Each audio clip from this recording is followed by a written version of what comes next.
Hello everybody, Rosa here, and we're learning English. And today we're talking about Rosa the pig.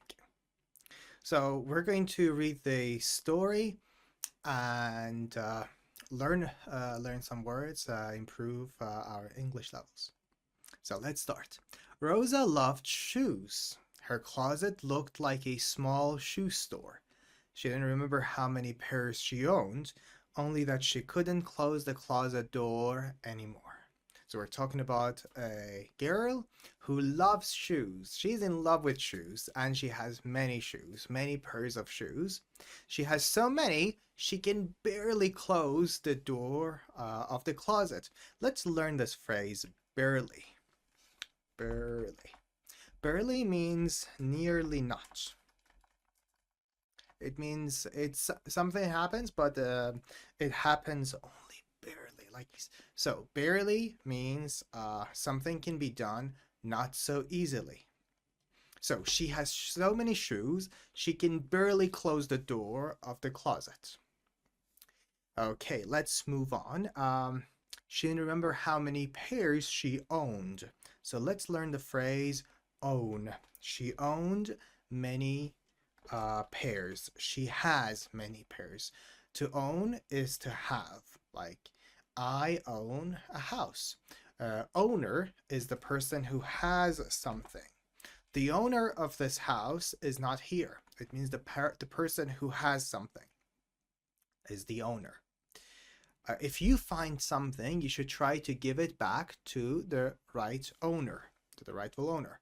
So owner is the person who has something. So she owns many shoes. Let's move on.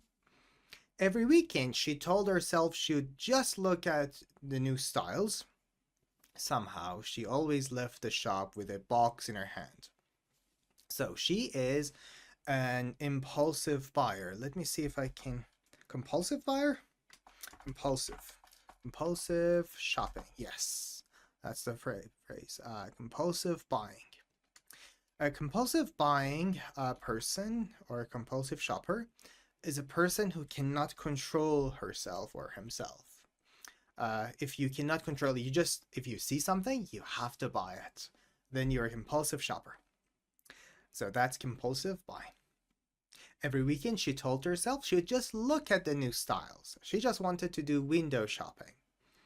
Somehow, she always left the shop with a box in her hand. Let's also learn that phrase, window shopping. I just need to check it. Window shopping, yes. The activity of looking at goods without intending to buy. If you just look at the items and you don't want to buy, you're window shopping. But in fact, sometimes we go for the purpose of window shopping, but we end up buying the items, right? Let's move on. Every weekend, she told herself she'd just look at the new styles, just window shopping. Somehow, she always left the shop with a box in her hand. Then one day, oh, here is the trouble. The trouble starts here. Then one day, her fridge stopped working.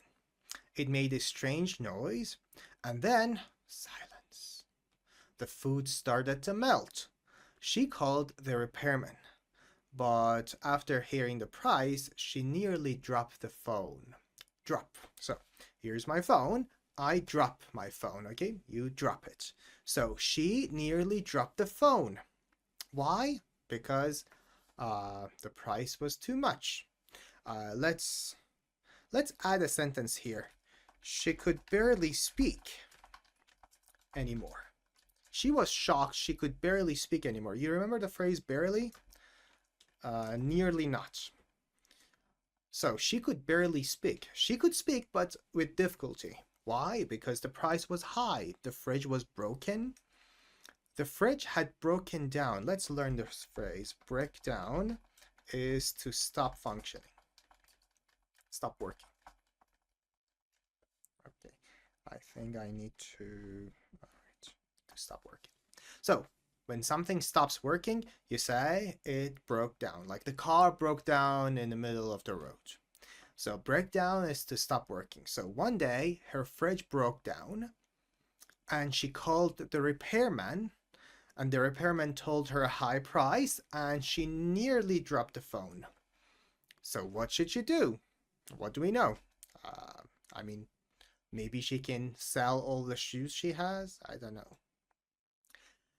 That was when she opened her wallet and found a receipt from 3 days ago.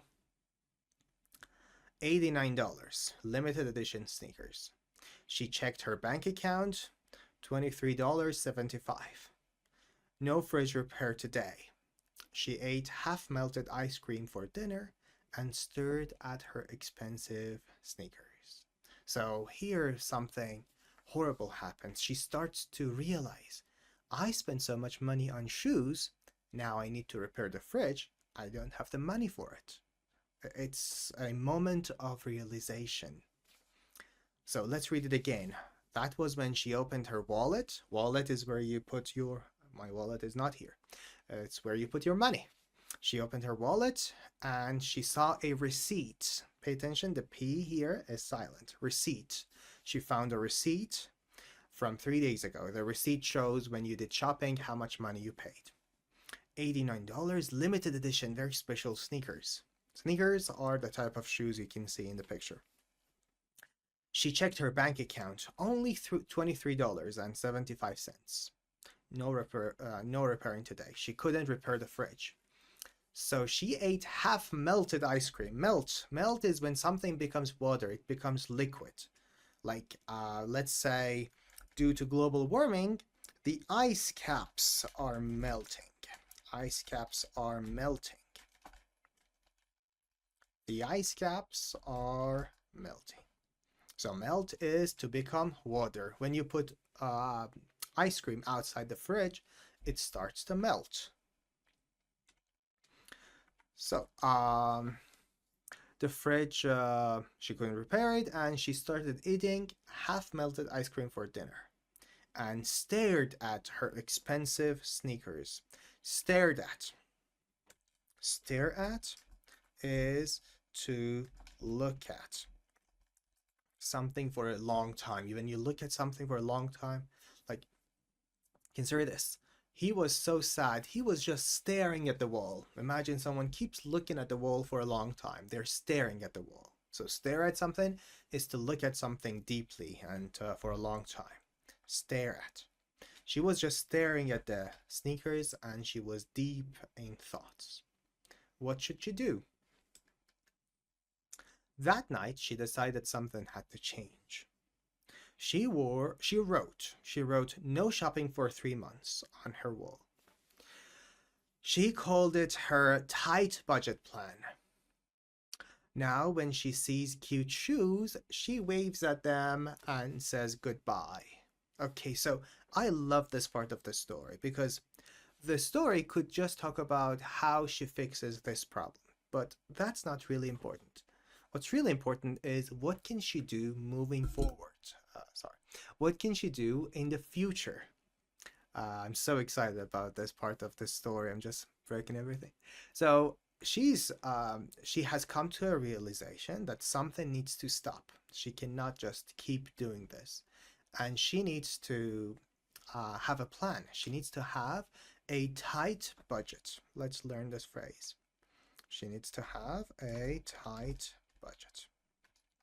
A tight budget. She needs to go on a tight budget. It means you spend only what you have to buy. You spend money only on what you have to buy. You don't buy everything. That's when you have a tight budget. So she decides to have a tight budget plan. Tight, tight is opposite for loose. Loose versus tight. Like, do you like to buy loose clothes or tight clothes?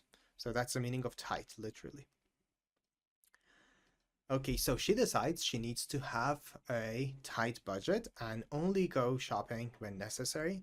And when she sees cute shoes, she only waves at them. She doesn't go and buy them.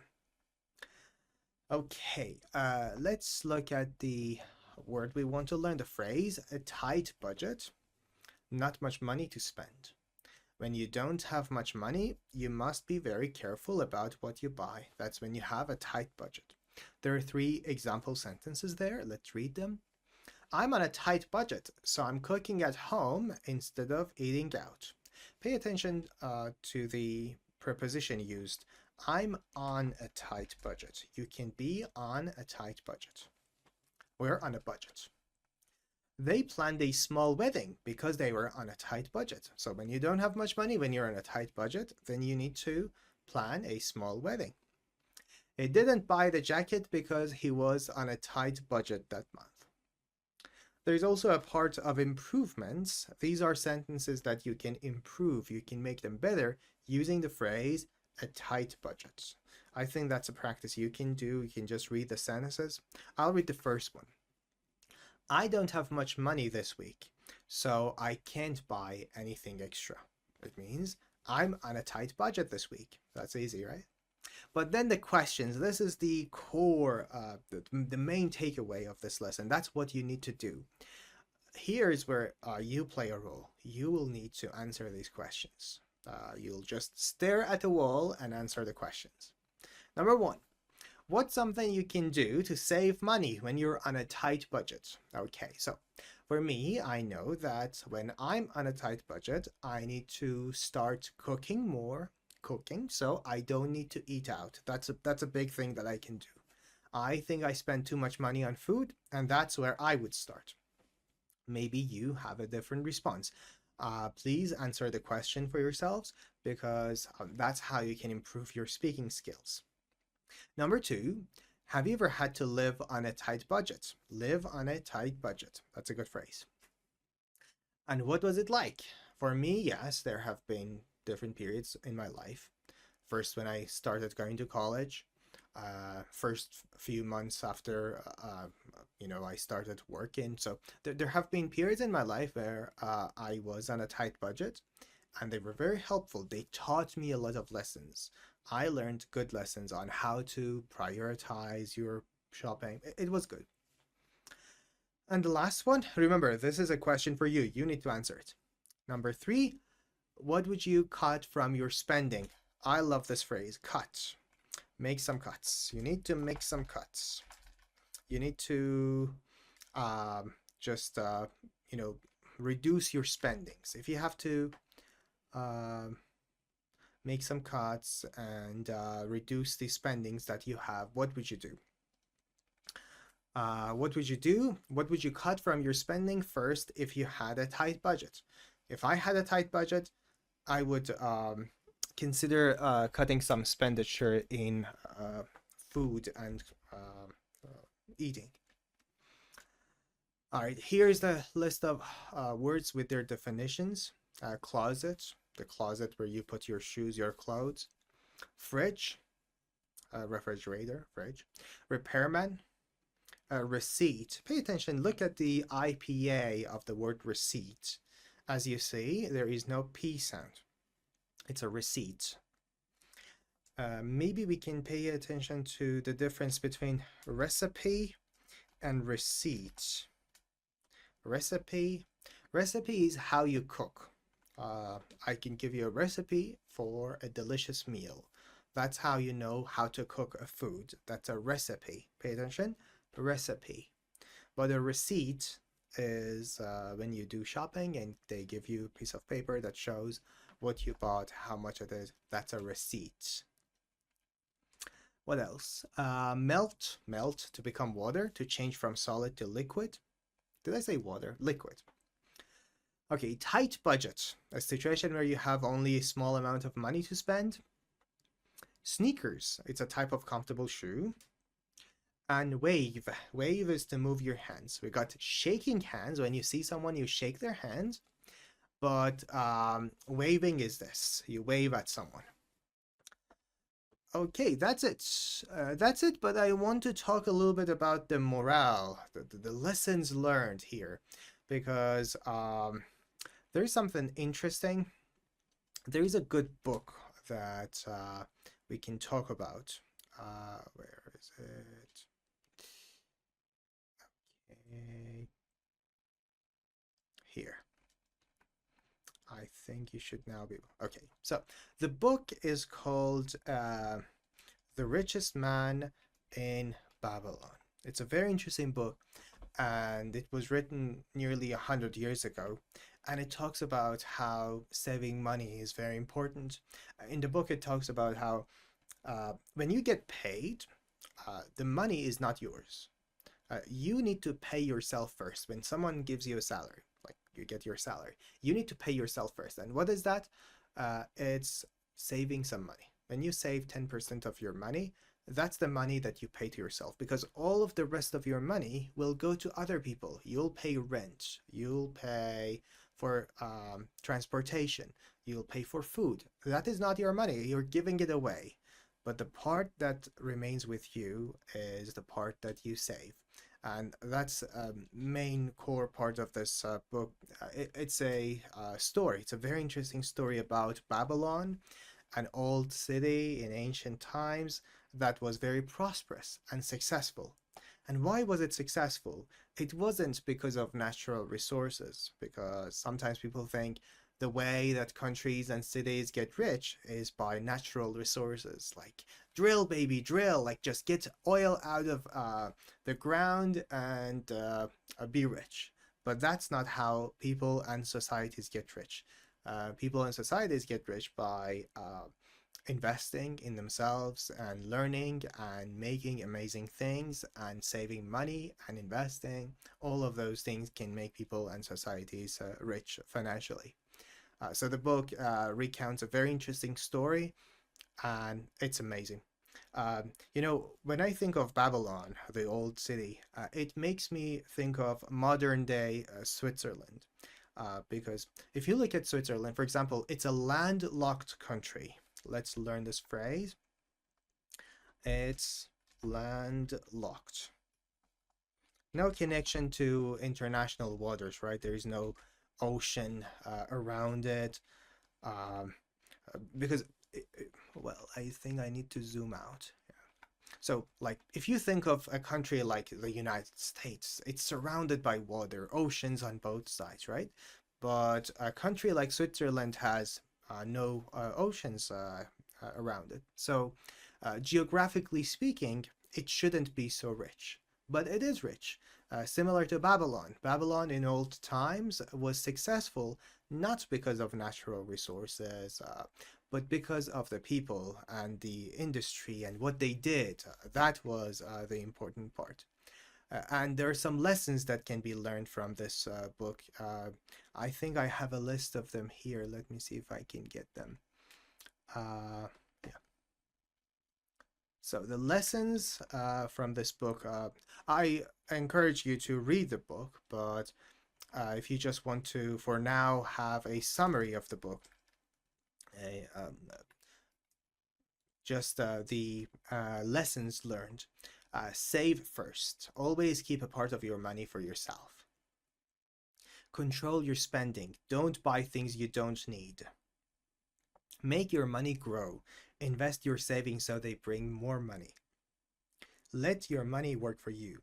This is an interesting phrase. Like, you shouldn't work for your money. Your money should work for you. What else? Protect your money. Be careful where you invest. Ask advice from wise, experienced people. It's such a simple thing, but we fall in the trap of Ponzi schemes and pyramid schemes. So we have to be careful. We shouldn't put our money where it's not safe. Um, Own your home. It's better to pay for your house than always rent. Plan for the future. Save for your old age and your family.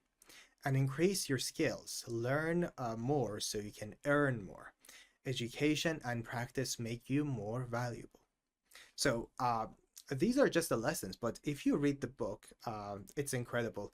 It's a very interesting story about Arcot, some people in old times in Babylon, and it's just such a sweet and interesting story, and it teaches you these timeless pieces of wisdom.